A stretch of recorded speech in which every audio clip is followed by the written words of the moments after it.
I grew up in Edgewater, New Jersey, not so far from New York City here. And I was one of 10 children. My mother was a powerhouse. She told me I was a genius, and I wasn't. I was a horrific student. I couldn't learn to read or write till I was in 7th grade.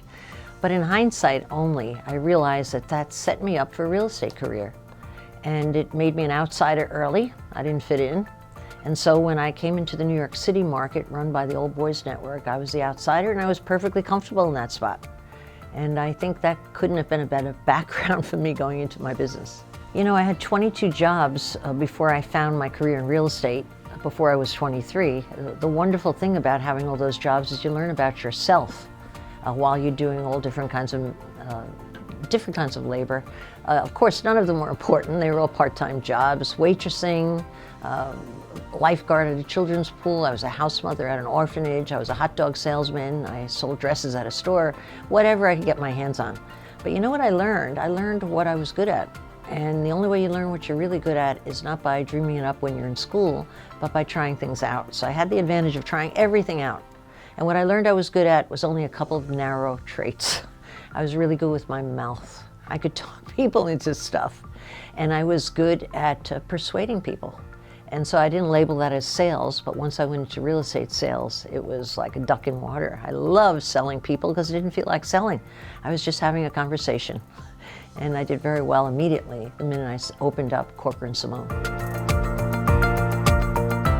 I never desired to be in real estate, but my first boyfriend, who I met at the diner, Ramon Simone from the Basque Country, and I later learned his real name was Ray Simon. He was from 145th Street. It took me years to learn that one. But Ramon Simone said that with my personality, I'd be great in real estate sales. And so I left my job as a receptionist for the Giafuni brothers in New York City, and I became a salesman because he gave me $1,000 to start a business. I mean, where was I going to get $1,000? What was great about that is he became my partner. He took 51%. I had 49%. I ran the business. He funded it. And 7 years later, we had 14 salespeople.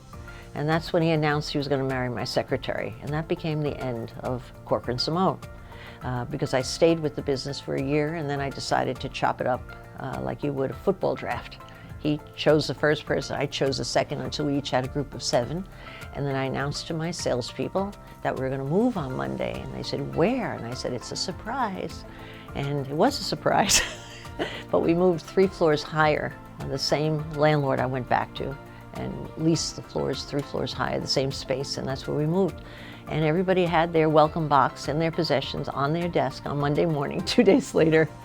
And we named that business the Corcoran Group because I knew I was going to need the help of every one of those 7 people to make it, because we had $7,000 in our account, that was my half, and we had about $11,000 in receivables, and I knew I had enough running distance to probably run about a month and a half. And we did. We made deals within the first week. It was like magic.